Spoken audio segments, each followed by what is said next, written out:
The San Francisco 49ers are starting to get their draft plans in place and they're starting to bring in draft talent. As you know, the 49ers are allotted 30 pre draft visits to bring prospects in. And so far, we've already tracked down 4. We're going to talk about who those guys are and maybe some potential guys still to come. You already know what to do. Drop an SDS in the chat. Let's get this thing rolling. Let's go.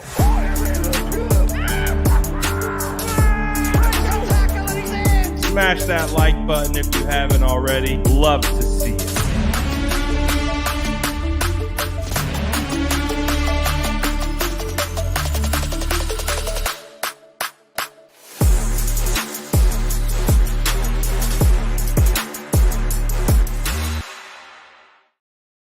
All right. So we are getting so close.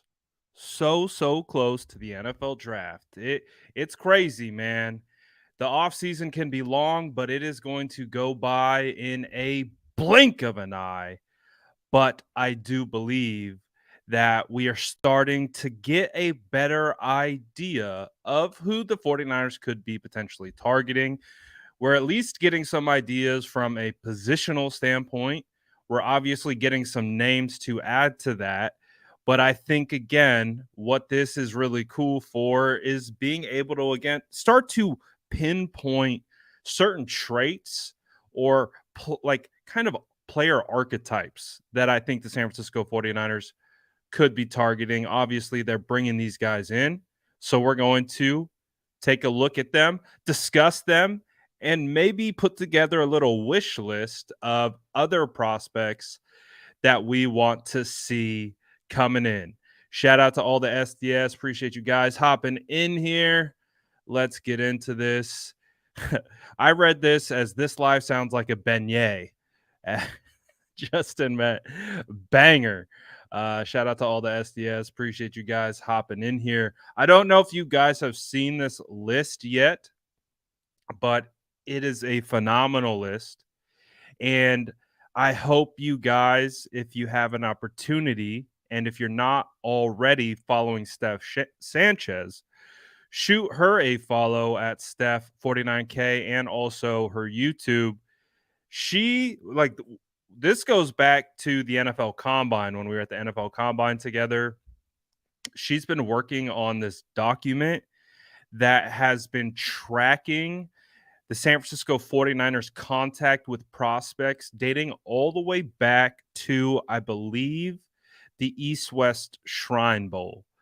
This thing is insane. You talk about spreadsheets. This is the spreadsheet. It's absolutely phenomenal what she's put together, but you can see the top 4 names on this list of players that the San Francisco 49ers have brought in. Offensive lineman Antonio Mafe, UCLA.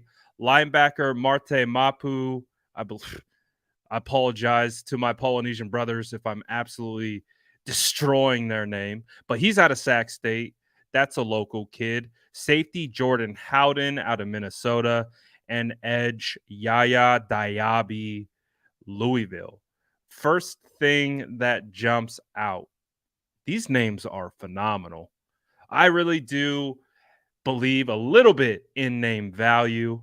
It's pretty, I mean, these are all pro names right here. But I think one of the things that we look at and we start to try to pull traits and archetypes out of these guys, and I still need to study all of them to like have a true in-depth opinion on these guys, but just on the surface level, if you pop in highlights or you go look over at what these guys are from an athletic traits perspective, one of the cool things about all 4 of these guys is they're extremely physical. And obviously, is that really much of a surprise that the San Francisco 49ers are bringing in physical, like physically minded, not only physically in stature and being able to hit hard, but it's a mentality to be able to just sell out. And these guys seem to seem to get it done. Uh, and these four are guys that it's going to be very interesting to see if the 49ers draft any of these guys. I would say Antonio Mafe, he profiles best at guard. He is big. You talk about base. His legs are like tree trunks. And he is very physical as an offensive lineman. You always talk about, are these offensive linemen, are they kind of like cows or are they kind of like bulls? Uh, in regards to a mentality, Mafe is a bull. This guy is crazy strong and he's crazy physical. He will plow you into the turf, and he would be phenomenal to see with the San Francisco 49ers. It would be interesting to see where he's kind of slotted in the draft, maybe fourth, fifth round, considering, I think when the 49ers are looking at kind of physical tools, their offensive linemen are typically more nimble. He's definitely can move for his size, but he is a load, and he will absolutely destroys you. This guy says Mapu compares to Fred Warner, they say. He is like a safety linebacker hybrid. And again, you're if you got Sac State film, shout out to you. I don't know how you get your hands on that, but in everything that I've seen from Mapu, he is 100% that physical brand, type of downhill, not afraid of anything. He's going to come in and try to knock your clock off. And I think the very first play that I experienced from him was it was a Senior Bowl clip. I forget who posted it, but he's playing linebacker. He shoots, I think it's the B gap, and Nick Saldiveri, who's the very first draft crush that I developed this offseason, is playing right guard. And Saldiveri is trying to double to backer. Saldiveri doesn't take the best angle. He kind of steps out of track, so it puts him out of leverage right away. But Mapu just came in and literally mopped Saldiveri and the running back, and I was like, wow. One play. Obviously, there's a lot more that goes into scouting than just trying to pick up highlights and stuff like that. But what you can do is you can start pulling trait profiles, and you can start kind of building the case. And first impression is, wow, this guy he does have that kind of, Fred Warner, if you guys remember, Fred was so versatile because he was so athletic. He could play slot corner. He could rush off the edge. He could play backer, and he could even play safety. And they found a home for Fred Warner at middle linebacker. And if you look at the success that the San Francisco 49ers have had at developing linebackers, a lot of that comes from converted safeties to linebackers. If you look at, I'm pretty positive that Azeez Al-Shaair was a converted safety. Demetrius Flanagan-Fowles and I believe Marcelino McCrary-Ball are all kind of converted safeties, kind of that hybrid type. So, and he's a Sac State kid, D1 AA, not too far up the street from the San Francisco 49ers. So he does have that versatility. And again, he does look like that one of those guys who is going to be able to develop further, get more size, and could absolutely be someone to fill that kind of Azeez Al-Shaair role, or at least Al-Shaair in waiting, and all that type of stuff. So, in that regard, I would like that quite a bit. Um, Safety Jordan Howden. Now I have limited kind of experience watching him. I remember watching him trying to prep for the combine, and he was a guy that stood out to me, but also, again, limited. So I don't want to give you too much of a scouting report on him, outside of, reading off some measurables and stuff like that, because I do want to watch him a little bit more. Um, but this is a guy that's been on a couple visits. So obviously the 49ers have brought him for a top 30. He's been he's going to the Packers as well. So again, if you're coming in on these top 30s, the reason why we're highlighting these specifically is because they're important. And the 49ers aren't going to bring in guys that they're just, trying to throw you off their scent. I mean, you never know, but I really do believe there's value in regards to these guys that they're bringing in. Um, when you look at his testing, his 40-yard dash is a 4.49. So that's pretty darn good. His 10-yard split is a 1.53. That's really good. You look at his 3-cone, 6.87. I'll take that all day. In a short shuttle, 4.22. And his RAS score is 8.82, which is really good. And coming in at about 205 pounds, benching 14 reps, has a vertical of 39 and a half, which is pretty good. He tests really well. And what I remember from him kind of jumping out to me is that the safety prospects that I'm particularly trying to hone in on, they are the safety prospects that can go east-west fast. Not even east-west and north-south. I think Talanoa Hufanga, we're talking north-south. He comes downhill in a hurry. His instincts, his ability to read and react are really, really good. But of course, I want vertical speed, playing that middle field.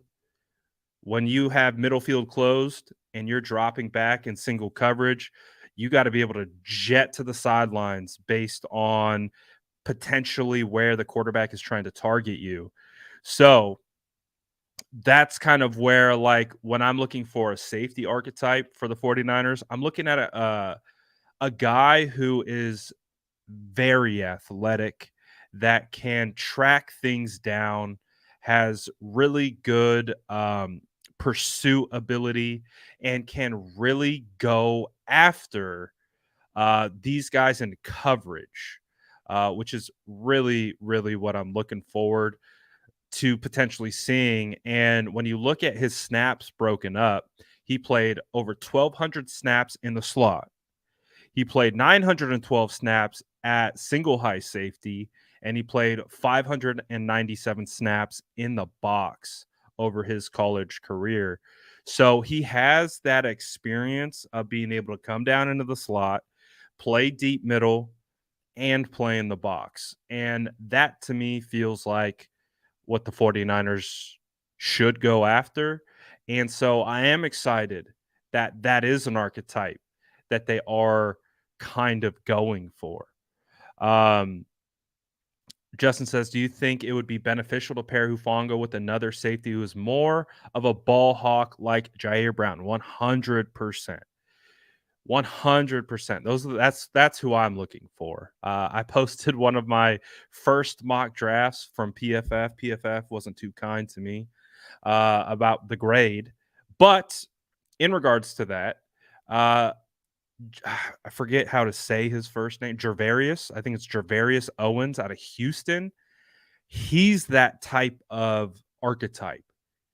Can get sideline to sideline in a hurry, can play deep middle, and can really be a threat in coverage.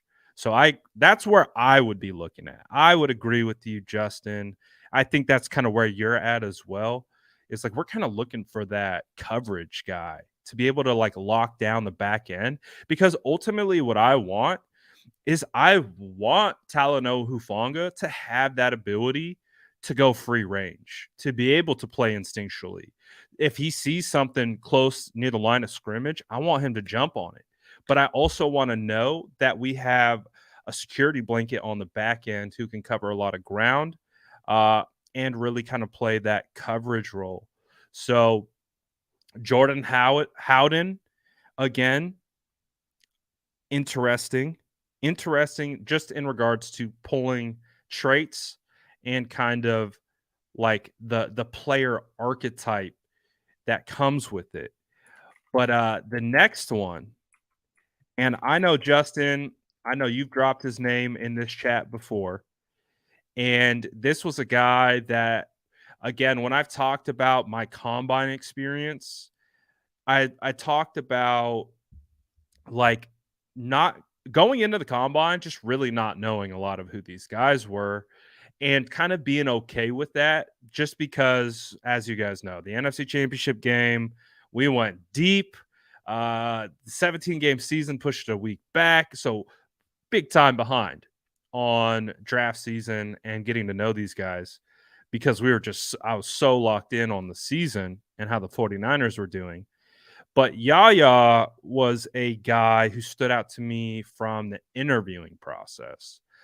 There's a couple guys that did that. Demario Davis is another one that just like when you talk to guys like you see them talking and you can see man they love football. Like you can it kind of oozes off of them and like they're doing it for the right reasons. Now again, in a media setting, these guys are media trained.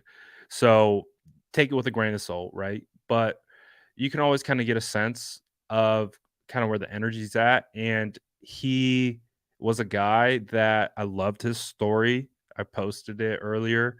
Um, but he's just a guy who's kind of got it out the mud, fought for everything he's had. He's about 6'3, 6'4, 263 pounds, kind of around that, you know, I mean, Omenihu was a lot bigger, but he looks a lot bigger. I mean, he doesn't look 6'3. He looks every bit of 6'4, 6'5. He's got 33 and 7/8 inch long arms, which are pretty long. He runs a 4.51 40-yard dash with a 4.56 10-yard split. When you look at 10-yard split, that's pretty solid considering Jordan Howden at 203 pounds, his 10-yard split was a 1.53. So you've got Yaya, defensive end, running what was that, 0.3 of a second slower on the 10-yard split, opposed to Howden. So he's got good movement ability. He definitely has some good opportunity. And he feels like he was a guy who really stood out to me during the combine drills as well. Obviously, caught my eye during the interview process. I was like, all right, I'm going to keep my eye on this guy during field drills. Field drills, I mean, running a 10-yard split like that and a 40-yard dash. I mean, he's built like he's big. And so to me, he fits kind of that Omenihu role.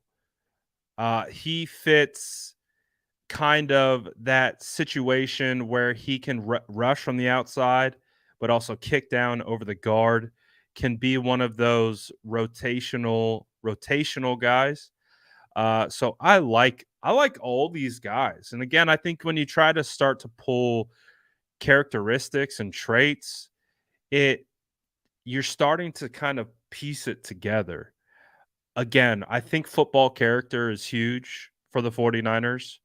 And some of these guys I've gotten an opportunity. Got to talk to Yaya. It was the only one I got to talk to. But again, he felt just it felt like one of the top football character guys out of any position group, out of anyone that I had the opportunity to either talk to or listen to speak at the combine. And I think that matters big time. So, are the 49ers going to draft these guys? We don't know. But what we can start to do and why this is valuable for the draft is again, we can start piecing it together. We can start trying to identify who the San Francisco 49ers have met with informally, formally, who they're bringing in. And again, if you guys have not seen this list that Steph Sanchez has put together, and you are interested in this, please go look at it. I mean, look at all these. These are all, and it's informal meetings, it's formal meetings, it's met with, it's spoke with, there's interest, met at Combine, met at Shrine Bowl, met at the Senior Bowl. We've got formals. Like, you go down the list and you kind of want to get an idea. And I'm telling you, man, you even see in green, she put them, I didn't even see this. She put them in green for a reason because green means go. Top 30 visits, that's a big deal.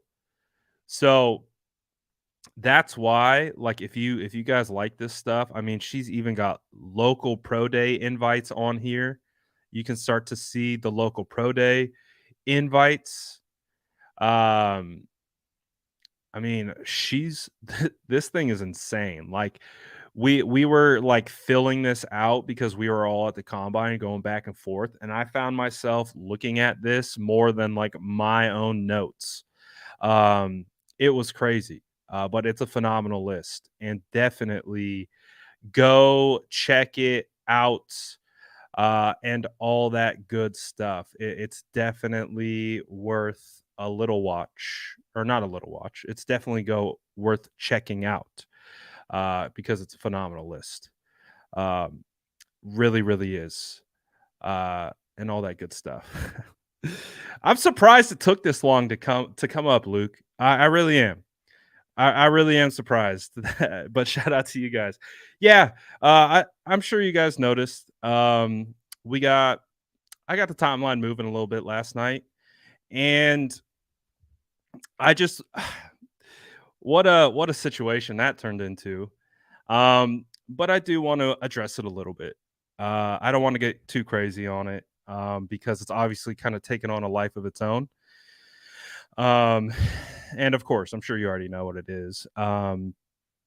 So what I want to do with that is I want to apologize to all the people that were like negatively kind of impacted by that, because it created a lot of drama, and it just like it turned into something. It was a 150% a mistake by me to be able to put that out there publicly. Like, that is something that should have been handled behind closed doors. It shouldn't have been put out like that, and I take ownership of that. Um, and the fact that it became like a big talking point, you know, that is I should have known better. I did know better, and I let my emotions get the best of me in that particular situation. So that's, I think, just really bummed about how that happened. Um, Obviously, Raj and I got some things to work out, and we definitely will. I talked to Raj at last year's training camp, and I'm sure we will talk again. And we've been talking back and forth for years. But I am I am sorry that just I put it out there. I don't think it reflects my character. I don't think it reflects what I'm about. And it got a lot of people talking about it, and rightfully so. And I should have knew better about that situation. But at the end of the day, it's just one of those unfortunate situations. And Raj and I will figure it out. We're gonna work through this because at the end of the day, like I have so much love and respect for the content creator community, and to kind of see the content like the whole content community just kind of going back and forth on it. Last thing I wanted, and so that was a huge mistake on my part to kind of put it out there. And I never want to drum up drama. I think if you guys know anything about me, I really try to be as fair and respectful about the way I go about content. So for me to kind of put that out there, just not with them, it was out of character. I had emotional response. I saw it kind of got me a little bit, and I shouldn't have done that. So I apologize. I see all the back and forth. So I apologize to any of you guys um who, whatever. I'm just, I don't think it properly reflected what I am about, um, what I try to represent, and for that, I definitely do apologize for that whole situation. Um, because it was wild. I mean, we had memes going, we had everything. So anyways, um, I think we're gonna be able to be just fine. And we're all going to be able to co-create in this environment that we have, covering the San Francisco 49ers, doing exactly what we love. So that's ultimately the goal at the end of the day, is to cover the San Francisco 49ers and not make it about content creators. So I apologize for sure for that. But I'm really excited about the draft that's coming up. I'm really excited about the San Francisco 49ers. I'm also really excited about the content that we're going to continue to put out. For example, in less than an hour, we are going to have Jack Hammer on the show of the Santa Rosa Press Democrat. And again, like, you guys know how I roll. I really am optimistic when it comes to covering this team, and bringing on guys like Jesse and Jack. They're just, they keep it a buck. They're 100. And so I want to be able to bring and have these conversations with these guys, because I think it's just a great opportunity for, we may differ on some opinions, but I think it's just a phenomenal opportunity for us to just talk about the San Francisco 49ers. And I think that's the best part of it. It's just having these different perspectives coming together and being able to talk about, like, so what's up with it? We got all this quarterback talk. Are the San Francisco 49ers, uh, is that gonna be a problem? Is Kyle to blame? We're gonna talk about it all. So, we're gonna have Jack Hammer coming on at 1:30. So we're gonna have Jack Hammer coming on at 1:30. So looking forward to that. Um, but I'm also, again, really excited to just start getting into this draft stuff. We got people dropping in. Logan saying Jamie Robinson would be another person. Jamie Robinson has been one of the biggest risers since the combine. Jamie Robinson has been out of Florida State, has been a guy that has just been rising up boards. As far as edge rushers go, I'm interested in Viliami Fehoko, San Jose State product, KJ Henry out of Clemson, and then Robert Beal. I actually I'm not sure who Robert Beal is, but I am familiar with Fehoko and Henry. Both have, I think they're both, again, like, they're not your Brian Burns, in the sense of pass rush first. They are pass rushers, and they both have a bag of moves, but they're solid. They're also really capable at setting the edge in the run game as well. They're kind of three down. They have potential three down edge qualities. Um, so those are the guys. Those guys I do like. I've been trying to get KJ Henry kind of like in the 3rd round in some of my mocks. It's kinda like when I'm using simulators and stuff like that, it's kinda where I'm looking at. Jonathan Mingo out of Ole Miss, he's a guy that definitely could be a target. The kind of guy that also comps to him a little bit is Demario Douglas out of Liberty. I know I've talked about him quite a bit. Um, I think he could be solid, man. Um I think I remember my guy talking about Jartavius, aka Quan Martin, a little bit. He says he will be the pick for us at safety if Brown and Robinson are taken, which I think they could. I think that's where it's headed. Is I do think Brown and Robinson will be gone before the 49ers pick there. So, as a result, I'm actually learning more about Quan is like he can play safety and he can play nickel corner and I think he can even play outside corner. So Martin is an intriguing prospect to me. I haven't done the full study yet, but the little bits and pieces that I have seen of him, I really like. I really like what I've seen and all that type of stuff. So I like the names that you guys are dropping in here. Logan says, as far as defensive linemen, Gerard Clark, Jalen Raymond, Oklahoma, uh, Jared Clark, so good we name him twice, and Coburn from Texas. Uh, do the 49ers go into your D line? They could. They absolutely could. Why not? Uh, Wide receivers, I like Mingo Dell, Palmer, Ford Wheaton. Dell, the 49ers had a formal meeting at the combine, which is interesting. He's been called one of the best route runners in this draft class. He is a production freak at Houston. Uh, definitely some guys. That's the thing. First of all, I know we don't talk about wide receiver as like a huge positional need, but do you think the San Francisco 49ers target wide receiver? I think they do. I think they do. I mean, they had formal meetings with the Mario Douglas. We'll pull up the list. Shout out Steph Sanchez. Pull up the list.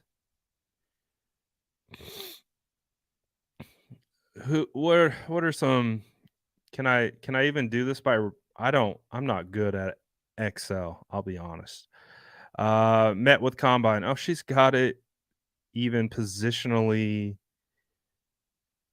kind of separated here a little bit. So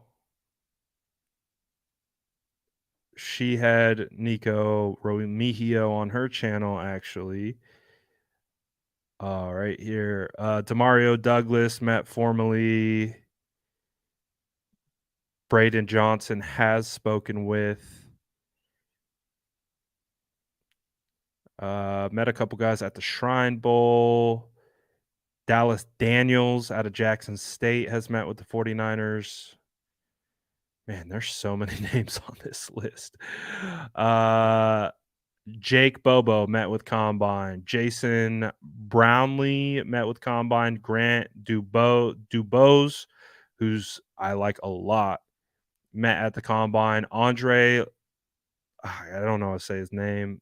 Andre Los Savas.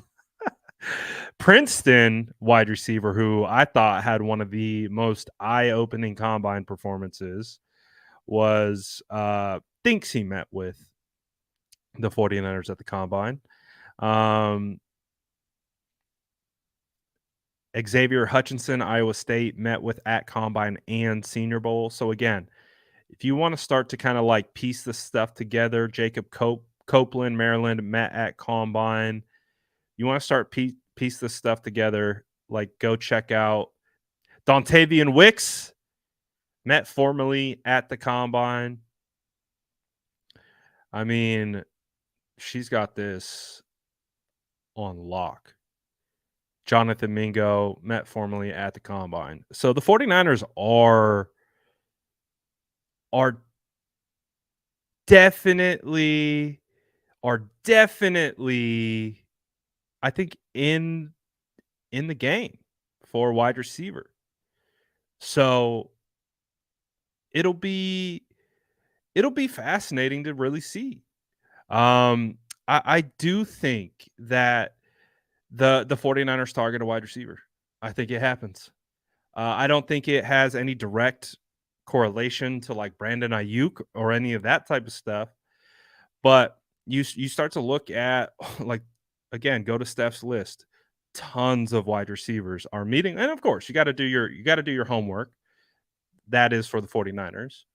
And it makes sense. You don't want to miss on anyone. And the 49ers have 11 picks. So obviously it becomes a different conversation when you're talking about how do we make all these guys fit on the 53-man roster, right? Because then you're like, all right, well, you already got Debo Ayuk, locks, Juwan Jennings, locks, Danny Gray, lock, Ray McLeod, likely a lock. And from that point on, we know that the 49ers have kept as little as 5 wide receivers, and they have kept as many as 7 wide receivers on the final 53. So you can kind of get anywhere in between. Um, but it will be interesting to see what that all comes down to. Real question, of the prospects who met formally and were available at their projected spot were actually drafted. Ooh, that's a good question. Uh, who was the Quentin Dial? I remember Quentin Dial had a official trip, pre-draft trip. But Quentin Dial, I think, was bulky, right? Quentin Quentin Dial out of Alabama, defensive lineman. Um, I do think that the 49ers have definitely put it. I think Burford, I might be wrong about that. I know it was a formal. Yeah, that's actually a phenomenal question. You know who probably could figure it out the best is probably Steph because she's really good at that. That's actually a really good question. That would be an interesting kind of process to kind of hunt down uh, and figure it out. So yeah, that is interesting. 100%. Um, so I would ask her. I think that would be a I mean, she could probably do like a whole like YouTube episode on like tracking who the 49ers had actually in on top 30 visits and who they actually drafted. Obviously, a big portion of that will of course play into um will definitely play into who's available. Like a lot of the times, some guys just get taken and you don't even have a shot at them. And that's what's going to be really interesting about this draft. Obviously, picking at 99, 101, and 102 is that you you don't know who's going, like, just like Drake Jackson made it to 61. I didn't think Drake Jackson was going to be there at 61. I don't think the 49ers thought Drake Jackson was going to be there at 61. I think we were looking at Drake Jackson as like a fringe first. And then to be able to slide all the way to the back of the second, and you're able to get a premier positional position, premier positional position, a premier position, um, with all that the traits that he has available. That's that's pretty good. So we're gonna have to see how the San Francisco 49ers work through that, but it'll also be interesting to see if they ultimately trade up. So it's going to be a fascinating time. Definitely starting to heat up in regards to draft process, draft prep. We're getting all the reports out again about all the top 30 visits. It'll be very interesting to see if we get top 30 visits from anyone projected in like the top 50. I think that those will be a trend that will be kind of fascinating to see, is like, what do they interview anyone that we would, or they bring anyone in? Do we find out that they have a top 30 visit with a guy who is a projected top 50, top 60 pick? And then as a result, kind of like, oh, is that a potential trade up target? Is that to see if they fall out to them? I think that ultimately becomes really, really fascinating with all these pre-draft visits. And it's fun, man. It's fun to just be able to kind of look at who these guys are. I don't know if Justin's still in the chat, but I'm starting to see a lot of Deshaun Johnson stuff on the timeline.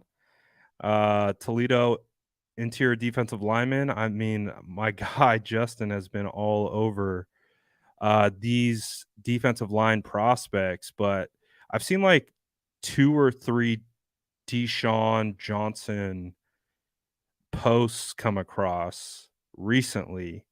So looks like there's a little bit of hype, bubbling up, and definitely interested to see how that ultimately all plays out. But we got a lot of stuff coming down the pipe, so definitely looking forward to it. And again, we'll see what the 49ers look to do when it comes to the draft, and we are 3 or 4 weeks away from it. So looking forward to more draft talk, looking forward to conversations with Jack Hammer, and all that good stuff. Appreciate you guys as always for tapping in. Appreciate always the SDS for vibing. And again, some unfortunate stuff happened yesterday on Twitter, and I take full responsibility for that. It was a mistake. It was emotionally driven and shouldn't have been put out there, and I take full responsibility for that. So, but what we're going to do is we are going to continue we are going to cover this team the best way possible, and with as much ability to really try to just give the top level content that we can. And we're going to continue to improve. We're going to continue to get better and learn from mistakes and all that type of stuff. And I appreciate all you guys as always for riding with me.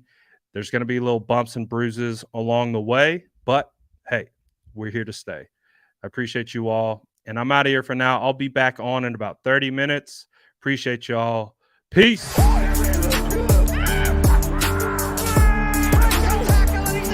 Smash that like button if you haven't already. Love to see it.